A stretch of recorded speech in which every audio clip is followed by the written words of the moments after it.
Guten Morgen miteinander. Ich freue mich auch sehr über, das ist recht schwer,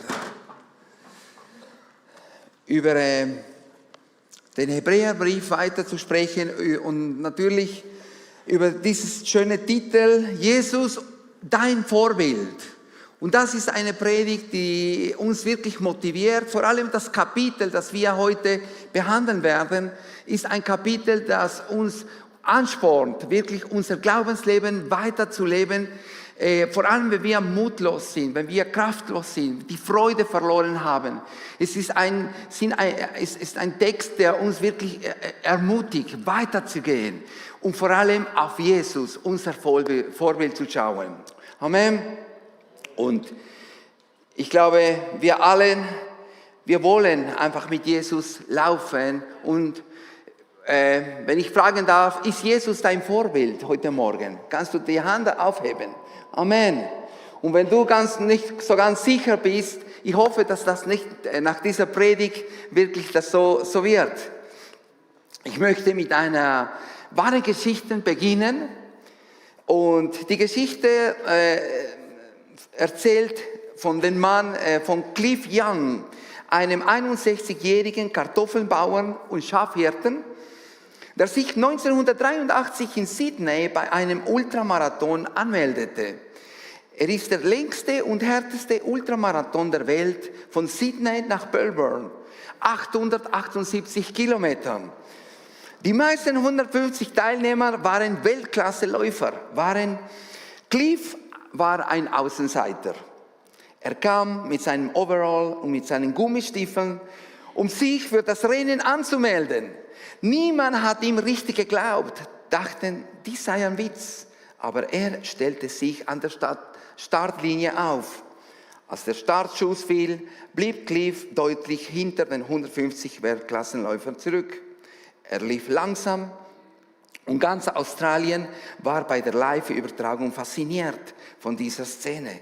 Viele sagten, jemand soll diesen alten, verrückten Mann stoppen, bevor er selber sich tötet. 5 Tage, 15 Stunden und 4 Minuten später erreichte Cliff Young als Erster das Ziel in Melbourne. Wie hatte er das Unmögliche geschafft, dass der nächste Läufer fast 10 Stunden hinter ihm lag? Die Läufer liefen 18 Stunden und schliefen 6 Stunden pro Tag. Dies hatte Cliff nicht mitbekommen. Und er lief unermüdlich, fast ohne Pause. Er lief auch dann, wenn keiner lief, selbst in der dunklen Nacht. Sein Sieg machte ihn zum Nationalhelden und inspirierte die Weltklassenläufer zu einer neuen Technik, der Cliff Young Shuffle. Beim nächsten Ultramarathon unterboten sie natürlich Youngs Zeit nochmals um ein Vielfaches, dass sie seine Technik anwendeten. Diese Geschichte zeigt uns auch, dass in unserem christlichen Leben Ausdauer entscheidend ist. Dass wir nie aufgeben sollen, dran zu bleiben, auch in dunklen Zeiten, in dunklen Nächten, wenn auch alles so unmöglich aussieht. Es ist möglich, das Ziel zu erreichen. Und darum wollen wir heute Morgen von jemandem lernen, der uns diesen Weg, diesen Lauf schon vorausgegangen ist. Der schon weiß, wie wir die Hindernisse, diesen Weg angehen sollen.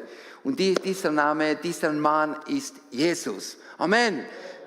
Wie viel wollen von dem lernen heute Morgen? Amen. Dann wollen wir in Hebräer Kapitel 12, wir lesen von Vers 1 bis Vers 13. Da wir von so vielen Zeugen umgeben sind, die ein Leben durch den Glauben geführt haben, wollen wir jede Last ablegen, die uns behindert, besonders die Sünde, in die wir so leicht verstricken. Wir wollen den Wettlauf bis zum Ende durchhalten, für den wir bestimmt sind. Dies tun wir, indem wir unsere Augen auf Jesus gerichtet halten, von der unser Glaube von Anfang bis zum Ende abhängt. Er war bereit, den Tod der Schande am Kreuz zu sterben, weil er wusste, welche Freude ihn danach erwartete. Nun sitzt er an der rechten Seite von Gottes Thron im Himmel. Denkt an alles, was er durch die Menschen, die ihn anfeindeten, ertragen hat, damit ihr nicht müde werdet und aufgebt. Immerhin habt ihr im Kampf gegen die Sünde noch nicht euer Leben opfern müssen. Und ihr habt die ermutigenden Worte völlig vergessen, die Gott zu euch sprach. Mein Sohn, lehne dich nicht dagegen auf, wenn der Herr dich zurechtweist, und lass dich dadurch nicht entmutigen. Denn der Herr weist die zurecht, die er liebt, und er straft jeden, der er als seinen Sohn annimmt. Wenn ihr Schweres ertragen müsst, dann erkennt darin die Zurechtweisung Gottes. Denkt daran, dass Gott euch als seine Kinder behandelt. Wer hätte je von einem Sohn gehört, der nie bestraft wurde? Wenn Gott euch nicht zurechtweist, wie er es doch bei allen Menschen tut, dann heißt das, dass ihr nicht seine rechtmäßigen Kinder seid. Unsere leiblichen Väter erzogen uns mit Strafe und wir hatten trotzdem Achtung vor ihnen.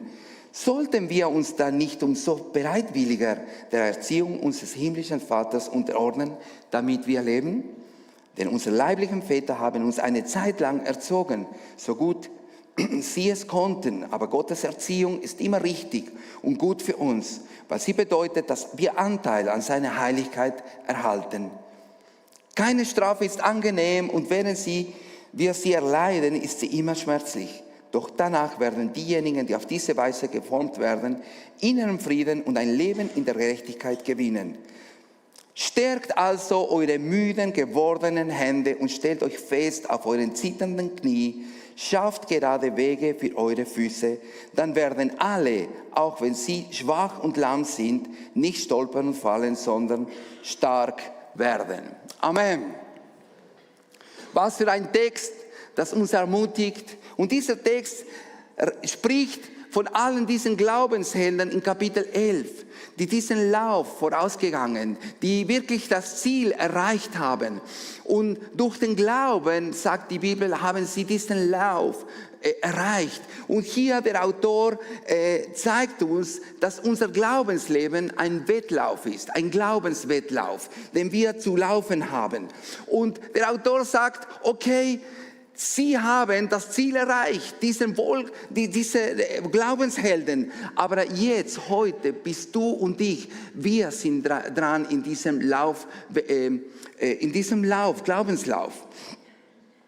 den wir einfach zu erreichen haben.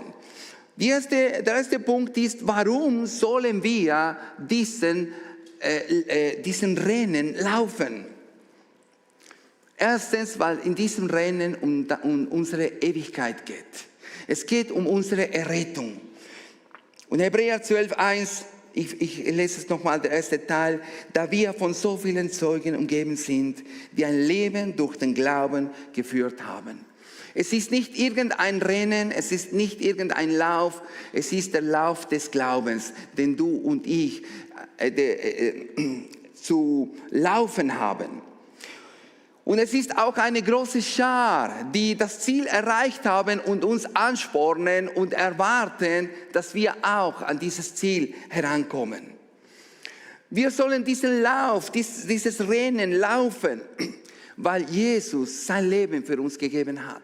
Weil er hat schon den Weg vorbereitet. Das ist, was Jesus von dir und von mir erwartet. Dass wir nicht passiv zuschauen, dass wir nicht sagen, okay, ich bin Christ, ich habe Jesus aufgenommen und passiv zuschauen. Nein, wir haben diesen Rennen, diesen Lauf vor uns, den wir einfach vorwärts gehen sollen. Denn unser Glaubensleben ist eine Bewährungsprobe, wo unser Glauben wachsen muss, wachsen darf. Und in diesem Lauf erwartet uns eine große Belohnung. Nicht nur einen Preis, sondern eine große Belohnung. Und man sagt, dass Cliff nicht einmal wusste, dass es einen Preis gibt. Am Schluss hat er $10.000 bekommen und er hat dieses Geld verteilt. Aber wir laufen um etwas viel Größeres. Wir laufen vor allem, weil wir bei Jesus sein wollen. So wie wir gesungen haben, es ist die Liebe von Jesus, die uns treibt zu ihm. Weil wir ihm wohlgefallen wollen. Und die Frage heute Morgen ist, wie kann ich mich für diesen Lauf vorbereiten? So wie ein Läufer sich gut vorbereitet, mental, physisch, sollen wir auch vor allem in unserem geistlichen Leben uns vorbereiten für diesen Lauf. Wir kennen hier einen Pastor, der sehr fit ist im Rennen. Er ist recht ein Marathonläufer, kann man so sagen. Und ich möchte dich bitten, Stefan, bitte nach vorne zu kommen. Aber heute mal kommt in einem anderen Outfit. So wie Cliff Richard Young mit diesem Stiefel angefangen hat, diesen Rennen zu laufen, ja. Und ich möchte dich fragen, Stefan, wie fühlt sich das an, ein Marathon zu laufen? Nicht sehr gut. Nicht sehr gut. Da käme ich nicht weit. Ja, genau, das ist genau der Punkt. Man kann versuchen, mit dieser Ausrüstung das Ziel zu erreichen, aber früher oder später, wir werden versagen. Deswegen, das Erste, was wir machen sollen, ist unsere falsche Ausrüstung ablegen. Das sind die Stiefel, das ist auch der Rucksack da hinten. Jawohl, all das, was uns belastet.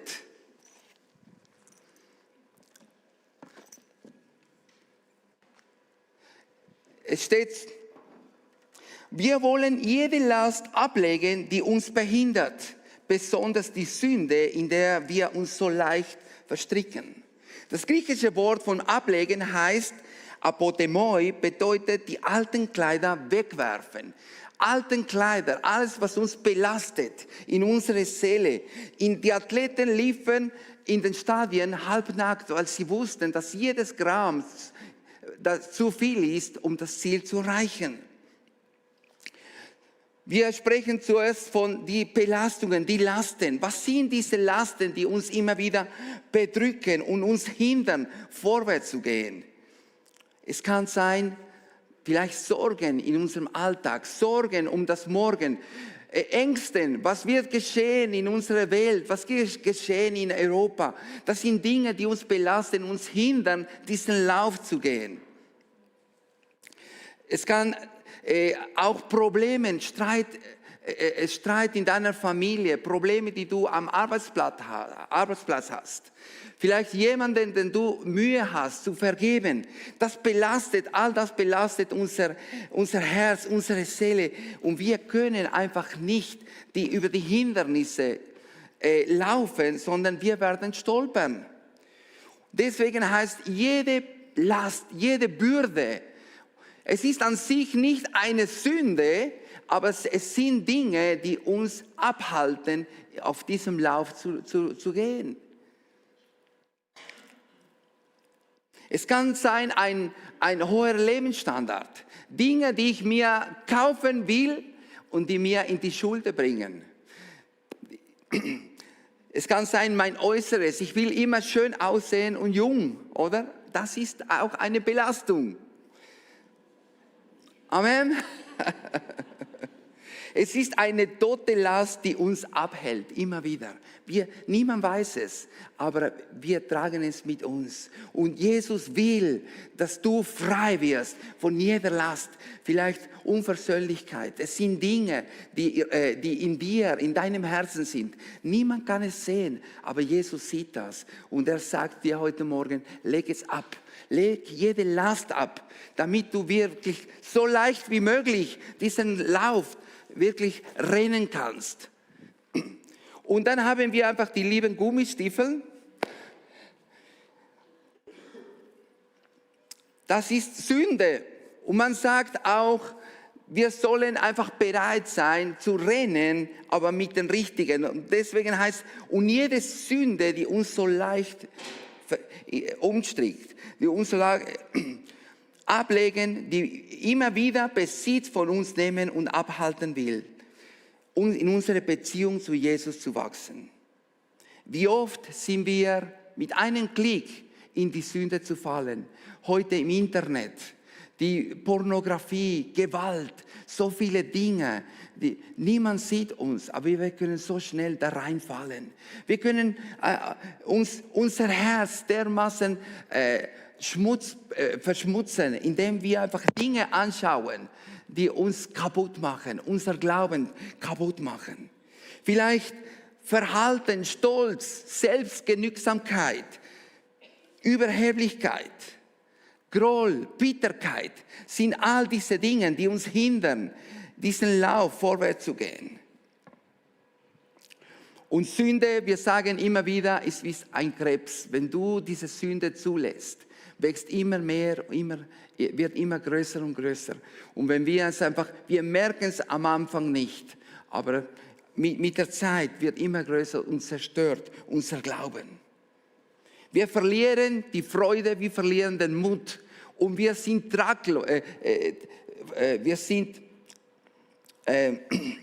mutlos.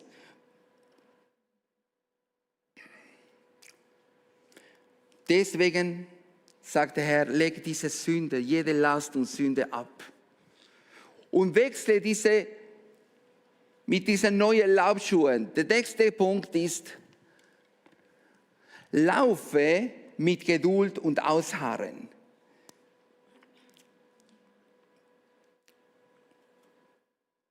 Der Vers heißt, was ihr jetzt braucht, ist Geduld, damit ihr weiterhin nach Gottes Willen handelt, dann werdet ihr alles empfangen, was er versprochen hat.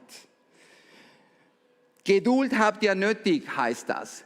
Geduld. Ohne Geduld werden wir einfach das Ziel nicht erreichen. Vor allem, wenn wir in schwierigen Zeiten sind, wenn wir am Arbeitsplatz ausgelacht werden, vielleicht wie Cliff, das am Anfang ausgelacht wurde, weil er mit diesen Stiefeln angefangen hat. Vielleicht wirst du ausgelacht am Arbeitsplatz, weil du gläubig bist, weil du von Jesus erzählst. Dass du mit etwas so altmodisch kommst. Aber am Schluss, du brauchst Geduld, um auszuharren. Geduld. Und wir sehen, dass Jesus auch Geduld gebraucht hat, immer wieder. Als er angefeindet wurde, immer wieder einfach von Menschen, die wirklich ihn verspottet haben. Was hat Jesus getan? Er hat sich zurückgezogen und hat die Gegenwart des Vaters gesucht. Jesus ging immer wieder zurück und hat den Willen Gottes gesucht. Er hat Kraft in seinem Gebetsleben, hat bei Gott gesucht. Aber wir sehen auch, dass er nicht nur bei seinem Vater diese Kraft gesucht hat, damit er diese Geduld, diese Kraft bekommt zum Ausharren, sondern auch bei seinen Jüngern. Als er in Gethsemane war, er hat den Jünger gebeten, einfach mit ihm zu beten, bevor er ans Kreuz ging. Er wusste von dieser Kraft, die er gebraucht hat, um weiterzukommen. Und du und ich, wir brauchen auch diese Kraft. Nicht nur allein, dass wir von Gott, dass wir Gott suchen, sondern auch, dass wir zusammen beten. Es reicht nicht nur, dass wir trainieren, dass wir jede Last ablegen. Der nächste Punkt ist, dass wir Korrektur annehmen. Ja, und ich glaube, das ist etwas, das uns am meisten kostet. Korrektur. Ich habe mich nie gefreut, als meine Eltern mich korrigiert haben. Wir brauchen und wir müssen die Korrektur akzeptieren. Der Trainer gibt uns eine Proteinregel und sagt, du musst das essen, ja, das wird dich stark machen. Und es liegt an uns, ob wir es annehmen oder nicht. Vielleicht, weil wir so viele Jahre gläubig sind. Wir haben Mühe, Korrektur anzunehmen. Wenn vielleicht der Pastor, der Leiter zu dir kommt und sagt, Peter, da in diesem Bereich, ich sehe, der Herr möchte etwas in dir ändern. Wir haben Mühe, das zu akzeptieren. Wir haben Mühe, wenn schwierige Zeiten auf uns kommen, Krankheiten, Dinge, die wir nicht erwartet haben. Und da sagen, Herr, wo bist du? Ich bin dir treu. Warum lässt du das zu?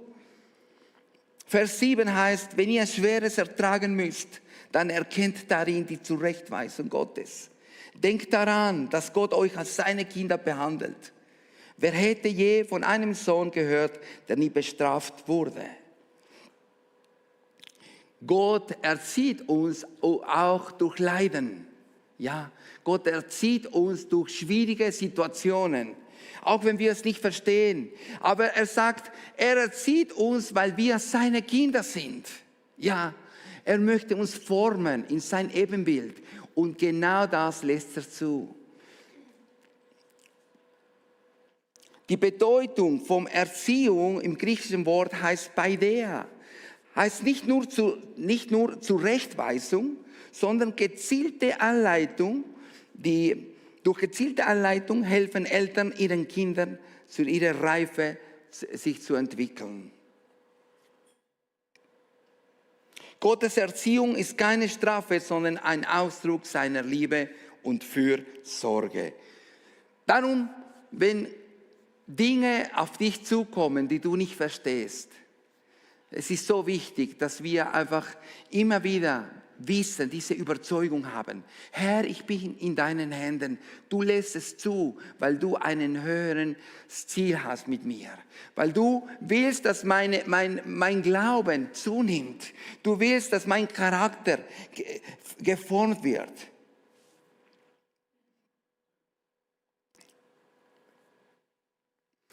Es gibt zwei Arten, wie wir reagieren können auf diese Erziehung, auf diese Umstände.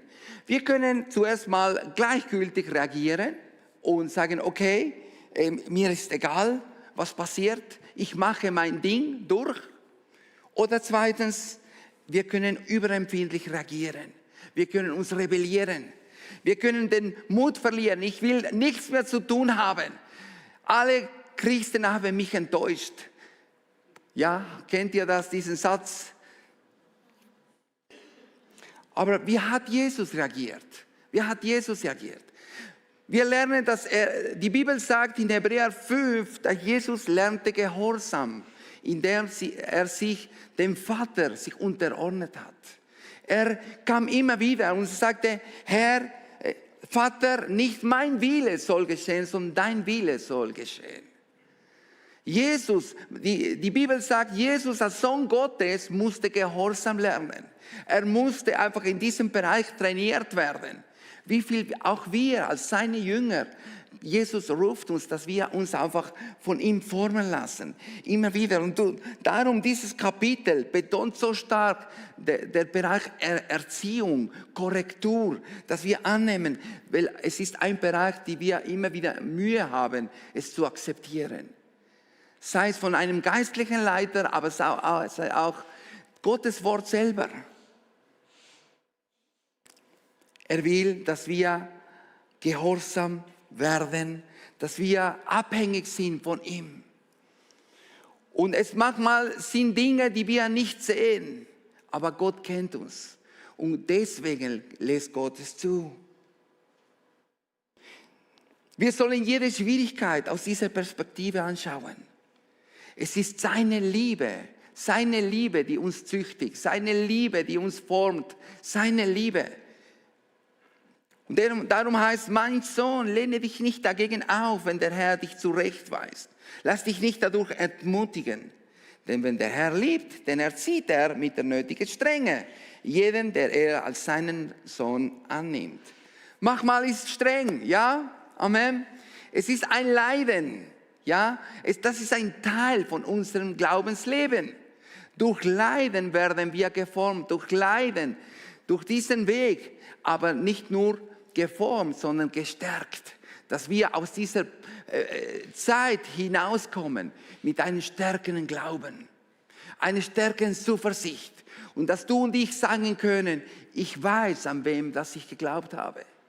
Ich weiß, dass mein Erlöser lebt. Ich weiß, dass was vor mir auf mich erwartet, das Ziel. Darum heißt Vers 11, keine Strafe ist angenehm. Und während wir sie erleiden, sie ist immer schmerzlich. Doch danach werden diejenigen, die auf diese Weise geformt werden, inneren Frieden und ein Leben in der Gerechtigkeit gewinnen. Wir wollen wie Jesus sein. Wir wollen geformt werden. Und wie wir vorher gesprochen haben, Gott möchte, Jesus will, dass wir jede Belastung, jede Sünde ablegen. Dass wir lernen, in Geduld, in Beharrlichkeit zu laufen. Immer wieder abhängig von ihm. Und drittens, dass wir uns korrigieren lassen. Korrigieren in jedem Bereich. Oft, wenn der Stolz hinaufkommt, wenn Dinge in meinem Herzen eine falsche Haltung. Und dass wir lernen, demütig zu sein, so wie Jesus. Abhängig zu sein, so wie Jesus zu seinem Vater. Deswegen ist Jesus unser Vorbild. Deswegen spricht hier dieses Kapitel, alles ist auf Jesus gerichtet. Andere Glaubenshelden sind uns vorangegangen, Jesus vorausgegangen, aber Jesus ist derjenige, der Vollkommene, der alles von Anfang bis zum Ende diesen Weg gelaufen ist. Und deswegen der dritte Punkt, wir laufen zu Jesus. Er ist unser größtes Vorbild für Glauben und Ausdauer. Eine andere Übersetzung heißt, und aufsehen auf Jesus, den Anfänger und Vollender des Glaubens. Er ist derjenige. Als wir Jesus in unserem Herzen aufgenommen haben, ist der Glauben in uns geboren. Und er ist besorgt, dass dieser Glauben, wirklich, dass das gute Werk, das in uns angefangen ist, dass es bis zur Vollendung gebracht wird. Und so wie ein Läufer auf die Zielgerade sollen wir uns konzentrieren und Jesus vor Augen haben. Er ist unser Vorbild, der Anfänger und Vollender unserer Glauben.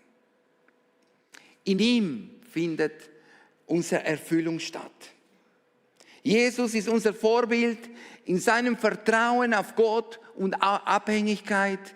Er ist uns ein Vorbild in seiner Hingabe an Gott, den Gottes Wille zu tun. Er ist uns auch ein Vorbild in seinem Gebetsleben. Wir sehen, dass Jesus sich immer wieder zurückgezogen hat und diese Intimität mit seinem Vater gesucht hat. Er ist uns auch ein Vorbild in sein Überwinden von Versuchungen und Leiden. Jesus hätte sündigen können, aber er hat uns gezeigt, es ist machbar, ein Leben zu leben in Heiligkeit. Wir sind nicht perfekt, aber wir können in der Kraft Gottes, in diesem Glauben, uns von Sünden uns trennen, Belastungen, die immer wieder auf uns zustoßen. Wir leben in einer gefallenen Welt, wir leben in einer schwierigen Welt, voll mit Krisen, mit so viel Unmoral, die herrscht. Aber in diesem Leben sind wir als Gemeinde, damit wir ein Licht sind, damit wir einfach strahlen, damit wir wirklich Jesu Kraft proklamieren und den Menschen zeigen, es gibt einen Weg der Hoffnung und das ist Jesus.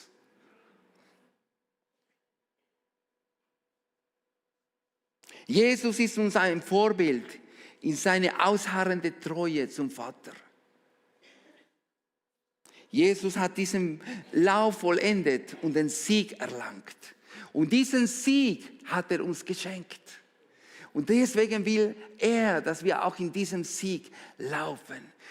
Und er sagt, es ist möglich, dass du und ich in diesem Glaubenslauf das Ziel erreichen. Und nicht nur das Ziel erreichen, sondern dass wir jetzt siegreich leben. Ja, dass wir heute Morgen diese Belastungen, all das, was uns niederdrückt, uns belastet, dass wir heute ablegen können und sagen, Herr, befreie mich, ich will weiterhin diesen Lauf rennen in deiner Kraft, in deinem Sieg. Vers 2 und 3 heißt, er war bereit, den Tod der Schande am Kreuz zu sterben, weil er wusste, welche Freude ihn danach erwartete. Als Jesus ans Kreuz ging, hat er an dich und an mich gedacht. Er hat sich schon gefreut auf diese persönliche Intimität mit seiner lieben Gemeinde. Das ist, was ihn gestärkt hat. Er hat gesehen, die veränderte Herzen und Menschen, die als er ans Kreuz gegangen ist. Deswegen hat er alles gelitten, die Schande, die Menschen, die ihn angefeindet haben.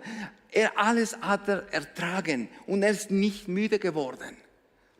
Das ist uns ein Vorbild für uns. Wenn du müde bist, wenn du nicht mehr magst, vielleicht steckst du in einer Zeit, in der du mutlos bist, die Freude verloren hast.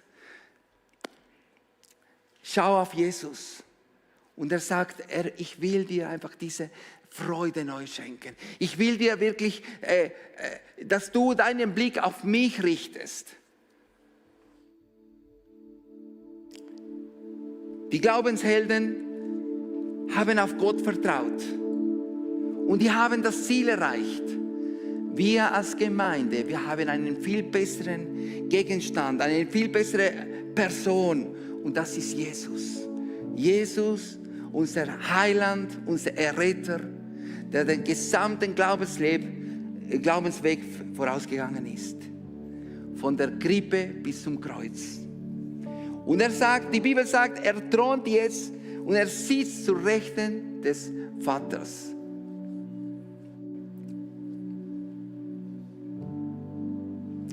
Er sitzt nicht nur, sondern er betet für dich und für mich. Er betet für dich und für mich, dass du und ich diesen Lauf vollenden. Es ist Kraft. Und deswegen im Vers 14 heißt, stärkt also eure müden gewordenen Hände und stellt euch fest auf eure zitternden Knie. Schafft gerade Wege für eure Füße, dann werden alle, auch wenn sie schwach und lahm sind, nicht stolpern und fallen, sondern stark werden. Du kannst heute Morgen aufstehen, nicht in deiner Kraft, sondern in der Kraft von Jesus. Du kannst aufstehen auf deinen zitternden Knie und wissen, dass wenn du zu ihm kommst, wenn du all das abgelegt hast, Gott wird dir neu erfüllen mit seiner Kraft, dich neu befähigen, damit du weiter rennen kannst, diesen Glaubensweg. Ich weiß nicht, in welcher Situation du steckst, was du durchmachst, aber Jesus sagt dir heute Morgen, ich will dir meine Kraft schenken, neu schenken. Ich will dein Glauben neu stärken. Aber damit zuerst musst du einfach bereit sein, mir dein ganzes Herz zu geben. All diese Belastungen, vielleicht dieses Leiden. Niemand weiß, was du durchgehst. Gib es mir, gib es vor dem Kreuz ab. Es ist möglich, so wie Cliff das Ziel erreicht hat, auf menschliche Kraft. Wenn er aus menschlicher Kraft dieses Ziel erreicht hat, wie viel mehr wir in der Kraft von Jesus. Ich möchte euch bitten, aufzustehen.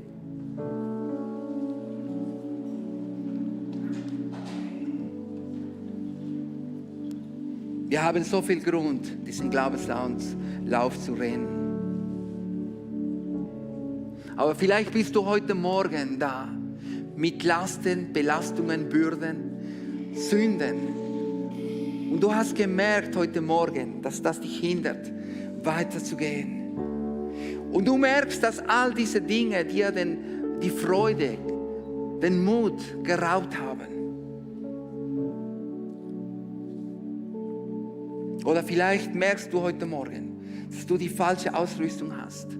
Dass du dein Glaubensleben läufst in eigener Kraft, aber nicht in der Kraft vom Herrn. Dass du vielleicht zu wenig in dieser Intimität mit Jesus bist, so wie Jesus mit seinem Vater. Oder vielleicht hast du Mühe, Korrektur anzunehmen. Und das ist immer vielleicht, weil du schlechte Erfahrungen gemacht hast mit deinen Eltern. Hast du heute Mühe, Korrektur anzunehmen von deinen geistlichen Leitern?